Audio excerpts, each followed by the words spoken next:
Presentación de la mentoría número 2, Score Crediticio basado en hábitos de deuda, de la Diplomatura en Ciencia de Datos, Aprendizaje Automático y sus aplicaciones, edición 2023, FAMAT, Universidad Nacional de Córdoba.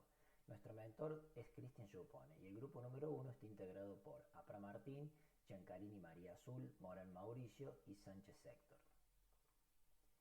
La hoja de ruta del trabajo constará primero de una introducción, luego haremos un análisis del comportamiento por deudores, comentaremos las features para la construcción del score crediticio, mostraremos los resultados del score con un modelo Logit, luego haremos una evaluación y por último una comparación con el modelo Random Forest.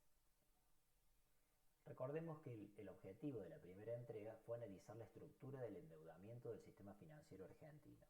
Luego, en esta segunda y última entrega, mostraremos cómo construir una score para establecer cuándo una persona es propensa a entrar en default con una entidad financiera. La base de datos principal utilizada es la del CENDEU del Banco Central de la República Argentina, la cual nos cuenta con información actualizada sobre financiamientos otorgados por distintas entidades financieras. La base de datos se encuentra detallado por quit tanto de personas físicas como jurídicas. El score crediticio construido considera como posibilidades de caer en default a aquellas personas que están en situación 3, 4 o 5. Aproximadamente el 20% de los quit se encuentra en esta posibilidad de caer en default que nosotros le hemos mencionado como default 1.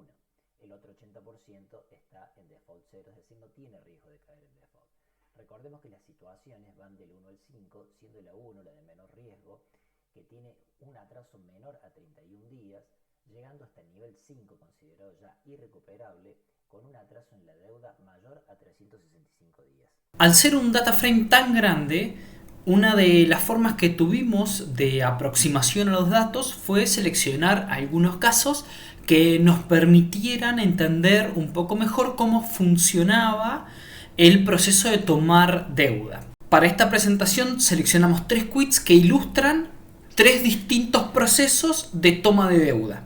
Partimos de considerar sus deudas con Mercado Pago, que es la entidad desde la que proyectamos el análisis, y en otras 6 entidades más que nos permitan ver mejor el cuadro general de toma de deuda. Si bien el dataset está conformado por 24 meses, nosotros tomamos los últimos 13 meses para realizar el análisis. El primer ejemplo es un quit que alcanzó niveles muy altos de situaciones de deuda, pero que no llegó a una situación irrecuperable. Es decir, el máximo del nivel de situación que tuvo es una situación 4.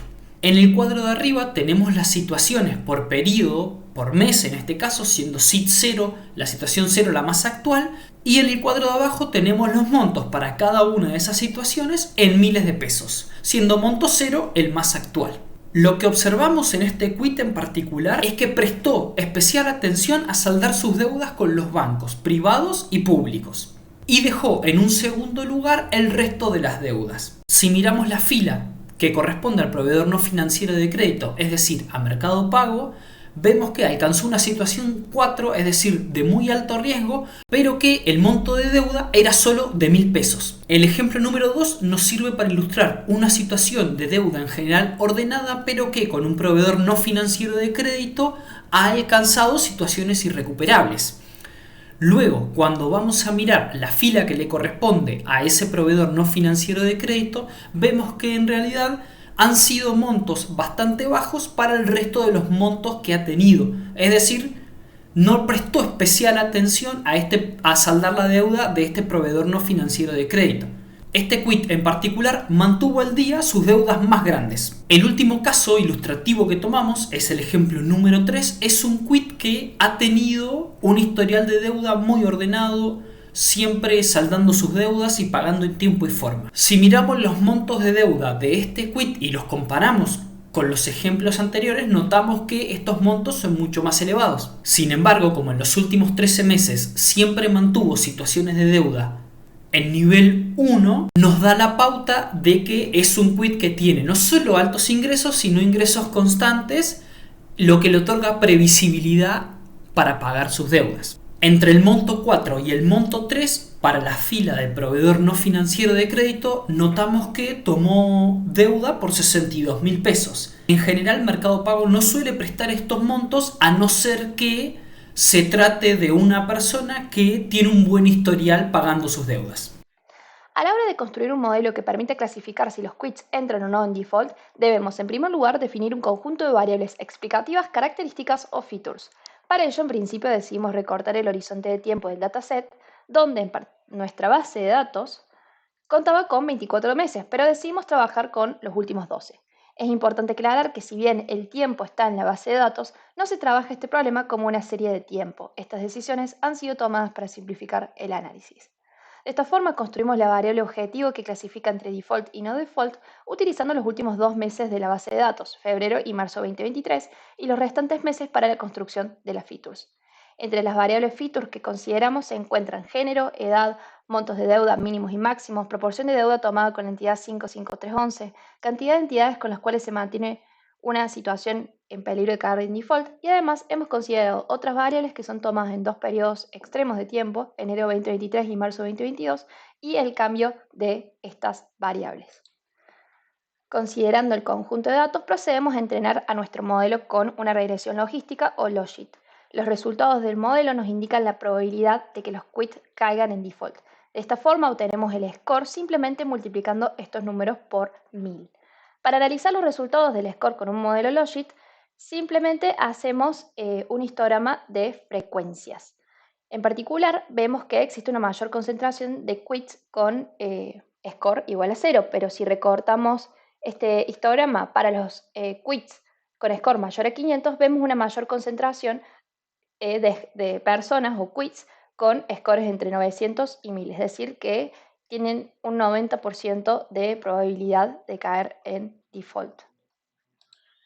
Luego, para evaluar el modelo, hicimos lo que se llaman matrices de confusión para distintos umbrales, es decir, para distintos umbrales donde consideramos que una persona cae en default. En esta filmina consideramos un umbral del 0,5 o un score de 500 y un umbral del 0,7 o un score de 700. En base a las métricas que surgen de estas matrices de confusión, vemos que en el caso del umbral del 0,5 las métricas son relativamente un poquito mejores que aquellas en donde se considera un umbral del 0,7. Por otro lado, se analizaron estas mismas métricas, pero para varios umbrales, donde en particular vemos que para este tipo de problemas se recomienda una métrica que nos diga la posibilidad de reducir la posibilidad de falsos negativos. Esta métrica es el RICAL.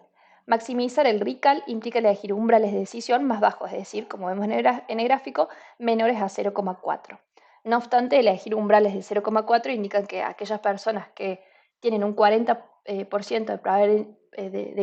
probabilidad de caer en default pueden no llegar a conseguir créditos justamente por este tipo de etiquetas. Una alternativa de elección puede ser un umbral del 0,5 o 0,6, donde tres métricas se intersectan y la accuracy se mantiene alto. No obstante, creemos que este tipo de decisiones deben ser tomadas por un experto de dominio.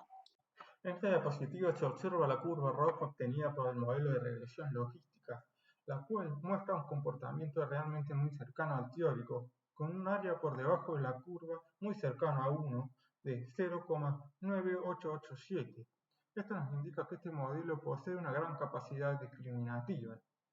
A su vez, también para evaluar la robustez de este modelo, se decidió aplicar un modelo de regresión logística, pero solo para los quits que poseían un comportamiento financiero muy bueno, pero que en los últimos 2 meses entraron en default.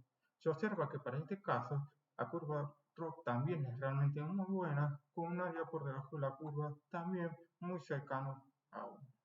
Por otro lado, también se aplicó un modelo de Random Forest, lo cual nos permite a su vez evaluar la importancia relativa de estas variables, las cuales podemos ver en el gráfico de la izquierda. Podemos ver que las variables obtenidas a partir del mes 2 poseen una importancia realmente muy alta. En contraparte, las variables género poseen una importancia nula, indicando que no influye en el género en la posibilidad de entrar en default o no de los deudores. En el gráfico a la derecha podemos ver la importancia acumulada, en la cual se observa que podemos reducir el número de variables basándonos en las importancias relativas que tienen estas variables.